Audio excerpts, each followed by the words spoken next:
আসসালামু আলাইকুম রহমতুল্লাহ। আমি মাহবুব বলছি। আমাদের এই ধারাবাহিক টিউটোরিয়ালে আজকে আমরা দেখব যে আমরা ফেসবুক বুস্ট করব নাকি ফেসবুকে অ্যাডস রান করব।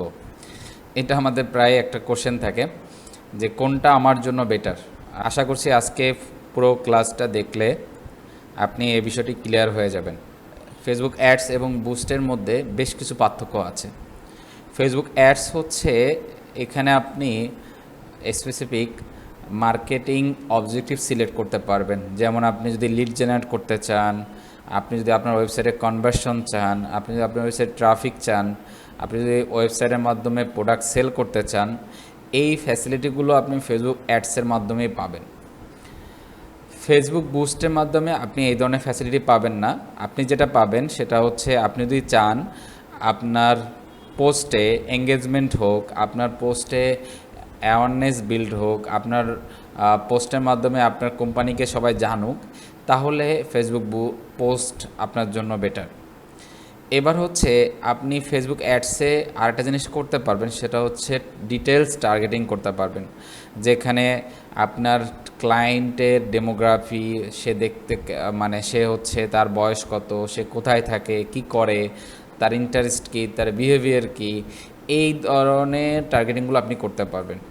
কিন্তু যখন আপনি পোস্ট বুস্ট করবেন তখন শুধুমাত্র আপনি কয়েকটা জিনিস করতে পারবেন টার্গেট করতে, সেটা হচ্ছে তার লোকেশন, তার বয়স, তার জেন্ডার এবং কিছু ইন্টারেস্ট আপনি এখানে আপনি টার্গেটিং করতে পারবেন।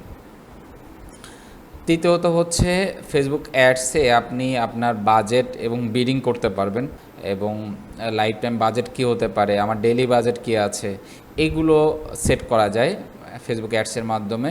কিন্তু আপনি যদি পোস্ট বুস্ট করতে চান, এটা অটোমেটিক বিডিং হয় এবং এটা আমি কন্ট্রোল করতে পারবো না, মানে এই কন্ট্রোলিংটা আমার হাতে নাই। তারপর হচ্ছে অ্যাড প্লেসমেন্ট। আমরা অ্যাড প্লেসমেন্ট নিয়েও একটা ক্লাস করেছি আগে, যদি কেউ না দেখে থাকেন তাহলে ওই উপরে এই ভিডিওটি দেখতে পারেন। অ্যাড প্লেসমেন্ট হচ্ছে আপনার অ্যাডটা কোথায় দেখাবে। তো সাধারণত বেশ কিছু জায়গায় ফেসবুক অ্যাড দেখিয়ে থাকে, তার মধ্যে হচ্ছে news feed, right column, Instagram Messenger, audience, তারপর ফেসবুকের মার্কেট প্লেস, এরকম বেশ কিছু জায়গা অ্যাডটা দেখায়। তো আপনি ফেসবুক অ্যাডসের মাধ্যমে এই প্লেসমেন্টগুলো সিলেক্ট করে দিতে পারবেন। কিন্তু যখন আপনি পোস্ট বুস্ট করবেন তখন আপনার এই এক্সট্রা লিমিটেড হয়ে যাবে। এইটা হচ্ছে নিউজ ফিডে আপনার হচ্ছে দেখাবে, ইনস্টাগ্রাম ফিডে দেখাবে, স্টোরিতে দেখাবে, এই কয়েকটাতে দেখাবে। তারপর হচ্ছে আপনি যে যে পোস্টটা বুস্ট করতে যাচ্ছেন, আপনি চাইলে শুধু ইমেজ দিয়ে বুস্টিং ফেসবুক অ্যাডস রান করতে পারেন, আপনি ক্যারোসেল দিয়ে অথবা ভিডিও দিয়ে, স্লাইড শো দিয়ে, এই ধরনের বিভিন্ন অপশন আপনার কাছে থাকবে, ক্রিয়েটিভ অপশন থাকবে, যেখানে আপনি এগুলোরও অ্যাড করে আপনি রান করতে পারবেন আপনার ফেসবুক অ্যাডসটা। কিন্তু যখন আপনি পোস্ট বুস্ট করবেন তখন যেটা হবে, আপনার এই কাস্টমাইজেশনটা খুবই মিনিমাল হয়ে যাবে। আপনি চাইলেই অনেক কিছু অ্যাড করতে পারবেন না। আপনার যে পোস্টটা যদি হয় ইমেজ রিলেটেড, তাহলে আপনার ইমেজ রিলেটেড পোস্টটাই হচ্ছে আপনার বুস্টিং হবে। সো এই ধরনের আপনার লিমিটেশনটা তৈরি হবে, দেখা যাবে। এরপর হচ্ছে পারফরমেন্স ট্র্যাকিং হচ্ছে আপনি যখন ফেসবুক অ্যাডস রান করছেন তখন আসলে আপনার অ্যাডস ম্যানেজার আছে, সেখান থেকে আপনার কনভার্সন কত হয়েছে, আপনার আরওএস কত, আপনার আরওআই কত, এই জিনিসগুলো আমরা ইজিলি ফেসবুক অ্যাডস ম্যানেজার থেকে দেখতে পাবো। কিন্তু আপনি যখন পোস্ট বুস্ট করবেন আপনি শুধুমাত্র এঙ্গেজমেন্ট ম্যাট্রিক্সটা দেখতে পারবেন, মানে কতটা রিচ হয়েছে, কতজনের কাছে গিয়েছে, কতজন লাইক করেছে, কতজন কমেন্টস করেছে, কতজন শেয়ার করেছে, শুধুমাত্র এই জিনিসগুলো আপনি এই হচ্ছে ফেসবুক অ্যাডস এবং বুস্টের মধ্যে পার্থক্য।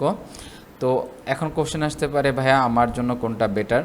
তো আমি আগেই বলেছি, আপনার অবজেক্টিভ যদি হয় যে এঙ্গেজমেন্ট এবং অ্যাওয়ারনেস, তাহলে আপনার জন্য বুস্ট পোস্ট ঠিক আছে।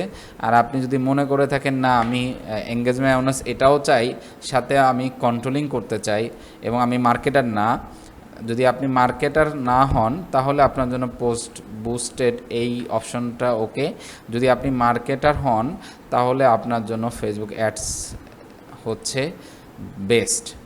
সো আমি আপনাদেরকে ফেসবুক অ্যাডস শেখাবো পুরো টিউটোরিয়াল জুড়ে, সাথেই থাকুন। আসসালামু আলাইকুম রহমতুল্লাহ।